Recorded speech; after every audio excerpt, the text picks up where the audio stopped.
So I put it on one video. Got to take it off now. Oh, I don't know how I want you to do this. You want to do it fast? I mean, it's on where you could just rip it up. You want me to do that? Yeah. Oh!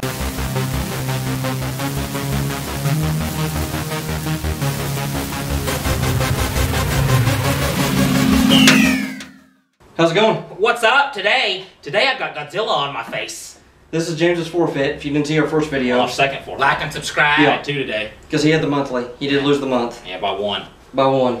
And you'll see the trophies next week. Yeah, we have some trophy things we're going to introduce. We have to make sure this thing stays on. We have the 12 days of forfeits. Oh, we're filming it. Yeah, right around Christmas time. Right, yeah. We're excited to announce that too, so. But, and we got a podcast coming up. Yeah, we're excited about the podcast. Hockey's going to be one of the sports when we're doing 3 podcasts a week. Mm-hmm. Hockey, what did we decide? Baseball and basketball. Those seem to be the sports. They're in season right now too. Yeah, and so. people are most receptive to those. Yeah. But we're going to talk about the 10 most inspirational hockey stories. Yeah, I'm going to talk about inspirational stories with this thing on my face.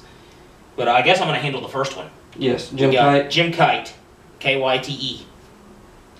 But he was 6'5", 215, so a big dude, big defenseman. He was drafted 12th overall in '82. Now, he played 598 games. Well, dressed, does that mean played in or does that mean he just dressed out? Anyway, he dressed in 598 games. He played for a bunch of teams: Jets, Penguins, Flames, Senators, Sharks. 66 points. Accumulated 1,342 penalty minutes. Now, what makes him so inspirational is he had a degenerative hearing condition, so he was legally deaf. He could still see.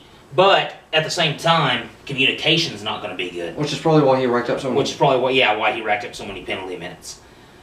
He was the first player in the NHL to wear a hearing aid, so I'm wondering how much he could hear. If he was wearing a hearing aid, it's still awesome. I'm just saying I wonder how well the hearing aid helped him. You know what I mean? During a game. The helmet was specially designed. He also helped. He went on to help after his career, help other kids with disabilities, things like that. He also teamed up with Stan Mikita, who I've never heard of. You heard of him before? Mm-mm. He's an NHL legend. At his hockey school for the hearing impaired, which that's actually awesome that they have an actual hockey school for the hearing impaired. But I like that story. It's always good to see people rise above things. Yes.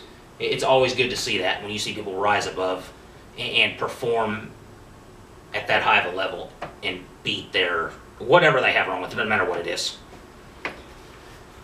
No, which is why it's inspirational. Yeah. Now let's go on to the second player, Greg Neald. Again, this story is by Stephen Nelson, November 4th, 2011, for Bleacher Report. So we don't own the stuff, just to be safe. Yeah. Greg Neald, visors are back in hockey conversations again, nearly 40 years after Greg Neald first put one on. That's a hard name to say. Long before the recent accidents, the visors, where people get hit in the face. I was going to say, is it like the puck, or the stick, or the puck? Both. Can the puck get through? Yeah, because it's just a helmet. With Chris Pronger and Manny Malhotra. Yeah. It was the Neald Shield that sparked a debate in the NHL. And as an up-and-coming defenseman for the Toronto Marlboros, I guess it's an old team. Must be a team that's... Neald, he lost sight in his left eye after being hit with an intermittent high stick. I was going to ask, did he start wearing it because he got hit? So this gave him a disability. NHL rules prevented him from playing in the league, despite his protective shield, I guess because it was just a danger. Sucks. Yeah. They didn't want to risk him losing sight in his other eye, so they were trying to protect him. That makes sense. He went on to play in the WHA for 17 games, as the league did not have a rule against one-eye players, so it was a different hockey league. He also spent a few seasons on another hockey league besides the WHA. Despite his brief time, Neald left a mark on the game in hockey terms of player safety. So basically, you always hate to see it. You don't want to see players being used as an example because of something bad that happened. No. But, sometimes it has to happen. But yes, I was going to say, sometimes you have to do that to protect future players. I mean, you just have to. And people wear it as a permanent It reminds me of the thing in softball, the third baseman and the pitchers. It used to be, what's the word I'm looking for? Like, it was your decision if you wanted to wear it or not. Not every state has the rule now where you have to wear it, but a lot of states are going to the required for third base, first base, and pitchers to wear those. You want to go on to the next one? Yeah, who do we got? It's Vladimir Konstant. See if I can say the name. Konstantinov. Konstantinov. Okay. 97, Detroit Red Wings. They won their first Stanley Cup in 42 years. It's crazy. You know, you see these teams because they've won quite a few Stanley Cups since 97. Star defenseman, Vladimir. I'm just going to call him Vlad. Along with a fellow blue liner. I've never heard that term before. What does that mean? Defenseman, I think. I was going to ask if it was a defenseman. Sergei, oh my gosh, this one's even harder. Nats Sakhanov. Okay, I think that's how you say it. They were involved in a limousine accident that left Vlad and I can't say it. What's his name? Slava. I'll call him that. Wait, no, that's a different guy. Slava Fedosov. Okay, I lost my line. I'm sorry. I'm going to apologize. Let me start over. Vladimir and Slava Fedosov were the players. And then the athletic trainer, Sergei, were involved in a limousine accident. I read that wrong. I lost my line. So the two players had serious head injuries after the accident. I'm trying to read this. I'm trying to think of, should I just read the whole thing? When people think Red Wings, they think of Nicklas Lidstrom. And when we picked our team, yes. I think I had him in there. So he came to the team the same year. And they became the force that led them to the Cup. This is written weird. But there was an accident, right? There was an accident, yeah. So what happened in the accident? What the heck? Why did I lose it?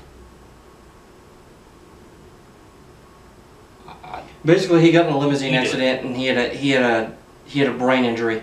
I think it's hard for James to read because he has a thing. That and it like when he wrote it, it was like was skipping around. It confused me. I don't know why they did that. Okay. Anyway, go ahead. But he had the brain trauma from the limousine accident, and doctors were wondering if he would ever be able to walk again. He made tremendous strides in his recovery, and he still makes frequent visits to the Joe Louis Arena. He basically he got to a okay, there it is. accident. It was towards the end. I found it. Yeah, there was brain trauma. Yeah, and they were wondering if he would walk or talk again. And I guess, does he walk now? Does it say that? Well, he did make a fantastic recovery. Okay, that's good. That's good. Now the next one we got Bobby Clark. Yeah. Trying to get through this because we have to. Sorry about that. That just confused me. Go ahead. Of course, diabetes ain't something to mess with, but diabetes. Neither is Robert Earl Clark, which is his full name. Robert Earl. Aren't many diabetics. Clark was a diabetic. Yeah. Despite the medical factors weighing against him, the Flin Flon native. That's the one, an amazing name for. Basically, he accumulated a lot of trophies as a diabetic. Yeah.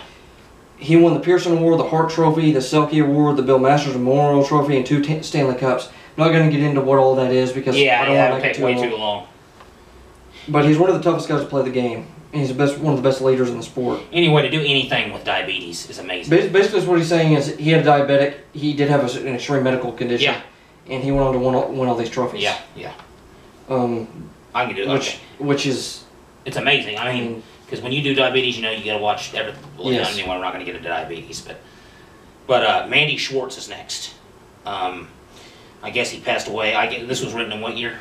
2011? Yes. And it said earlier that year he passed away. He played at Yale, who I didn't even know had hockey. But he had leukemia. So he fought cancer. Mm-hmm. How long did he have it? Let's see. Acute myeloid leukemia.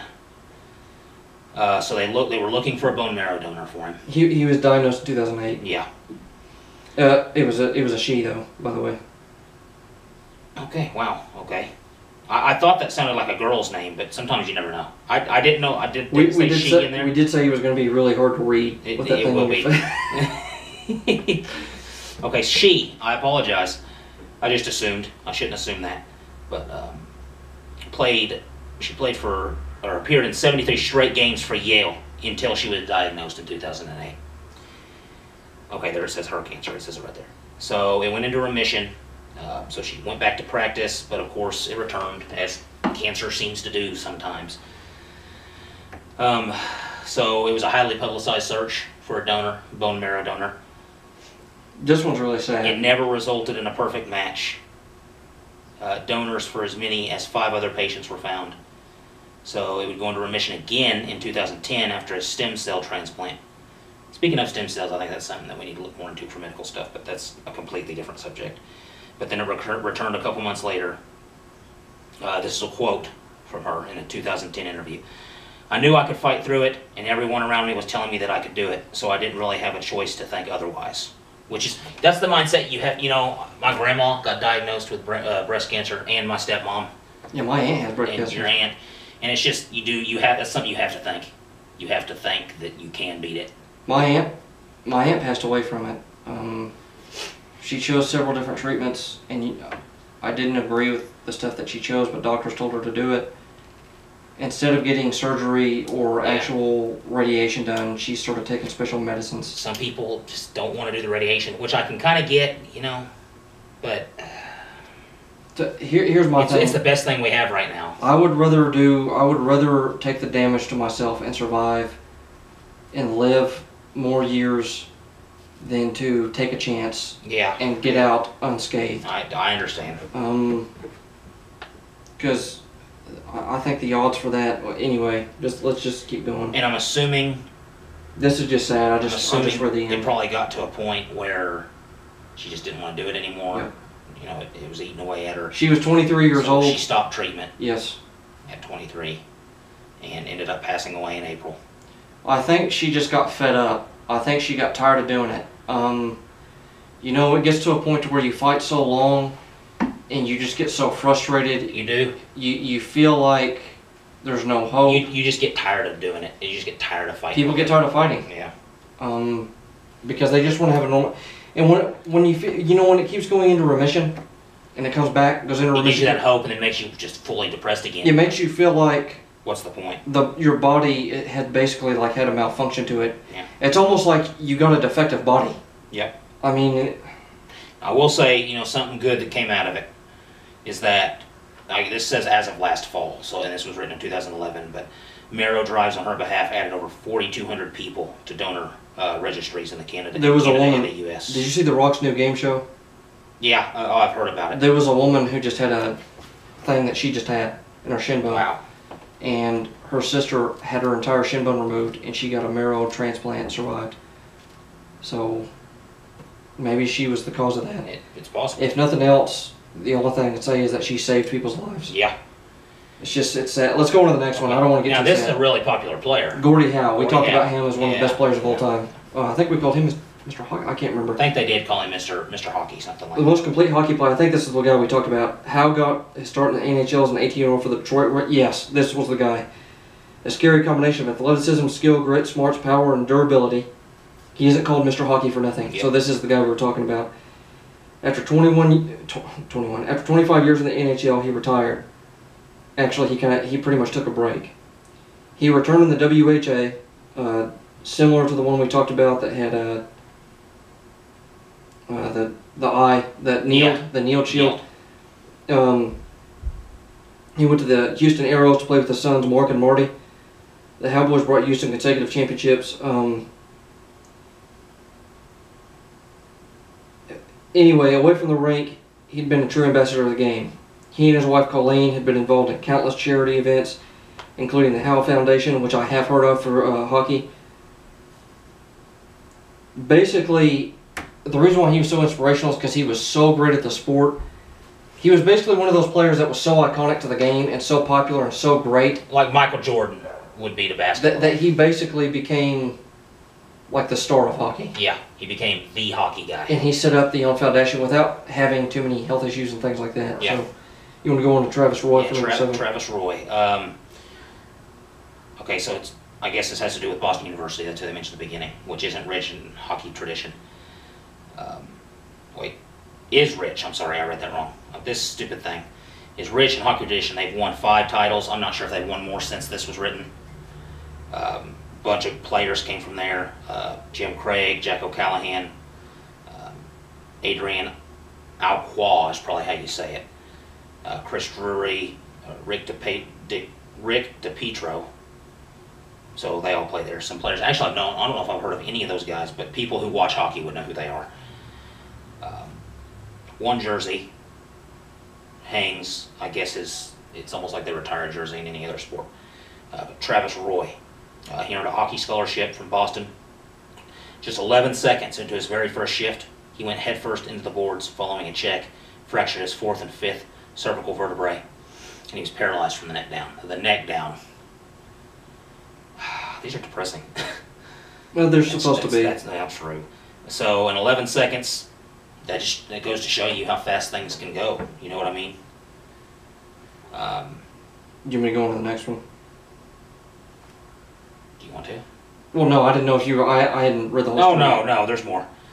So he returned a year after his accident. He finished school, earned a degree in public relations, which I'm sure is going to lead into some things. So 2 years after the accident, he started the Travis Roy Foundation. Yes. It's dedicated to helping individuals and families affected by spinal cord injuries. He serves as a motivational speaker. There's a video on here, but we can't watch it. He wasn't a Boston University hockey captain. He wasn't a Hobie Baker Award winner. I'm sure that's like best hockey player in the country.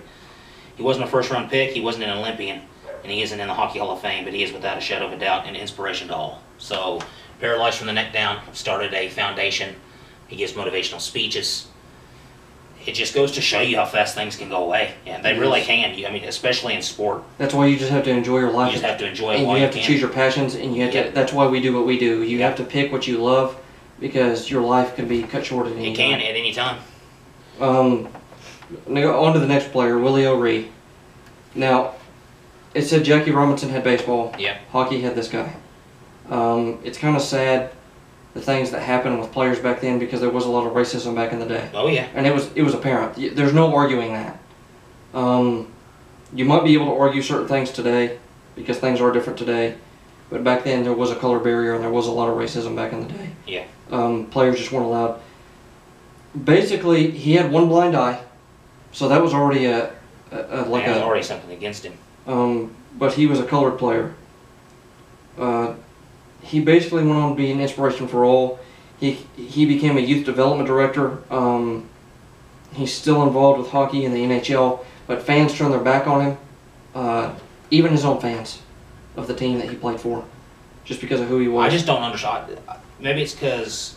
But he basically he paved the way for players like Subban, Simmons, Kane, Ward, all those players. Okay, now Saku Koivu. What a name. First round selection, Montreal Canadiens, 1993. Yeah. The following years were full of ups and downs for the Finn. He battled a series of leg injuries, including major knee operations as well as a shoulder injury. Fast forward to 2001 at 26, he was diagnosed with lymphoma disease. Hodgkin's lymphoma. He nearly missed the entire season of 2001-2002. Nearly is the operative word here. He nearly missed it. He made an incredible return to the Canadiens lineup for the final 2 games. He received an eye-rubbing 8-minute standing ovation from the Montreal crowd. 8 whole minutes. He was awarded the Bill Masterson Memorial Trophy. The other 2 nominees really had no chance. Basically, he had a disease, and he fought it. But since beating that, he suffered a detached retina. That's crazy. But he still stayed in hockey. Yeah. I've heard of Koivu. You know, you can say what you want about hockey players. They're tough as nails, man. So basically, he had a disease. He came back from it. Now, let's go to the last player, which is one of your favorite players of all time. Mario Lemieux. Of course, a name a lot of people would know.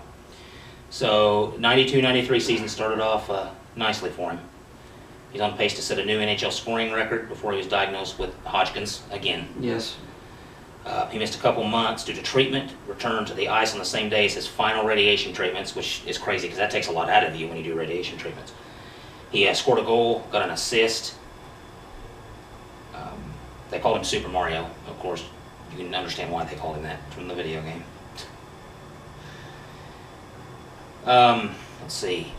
His resume, he won a Calder Trophy, 6 scoring titles, 3 MVPs, 2 Conn Smythe Awards, an Olympic gold medal, 3 Stanley Cups. He's the only person to have won the Cup as both a player and an owner. Scored 690 goals, 1,723 career points. This despite missing hundreds of games due to various injuries, including his bout with cancer.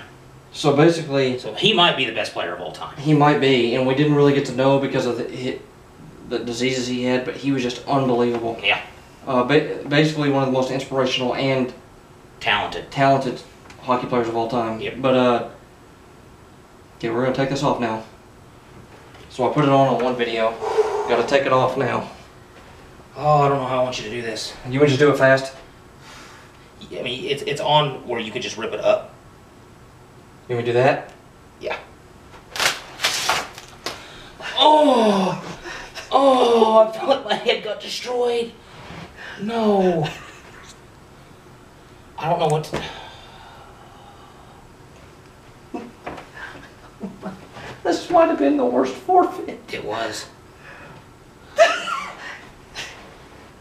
He looks like he attacked you.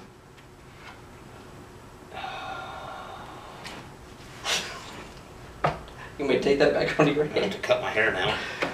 It's not that much hair. Let's go. That actually caused me to cry again. It was that bad. Was that bad? Yeah. Anyway, guys, that was James's forfeit. That was the most painful forfeit. I thought it was going to be fun. So we taped it on his first video and we ripped it off the second one. Yeah. But that was our inspirational story. Again, we're going to start doing a podcast. We're going to he doesn't even have reactions. You look like a psycho. We're going to start doing a podcast here pretty soon. Actually, next week. Should be starting next week. But anyway, guys, that's been it with Cody and James Comset Sports. Make sure to like, subscribe. Hit the notification bell and never put tape in your hair. Make sure to leave a comment. And we'll see you in the next Have a video. good day.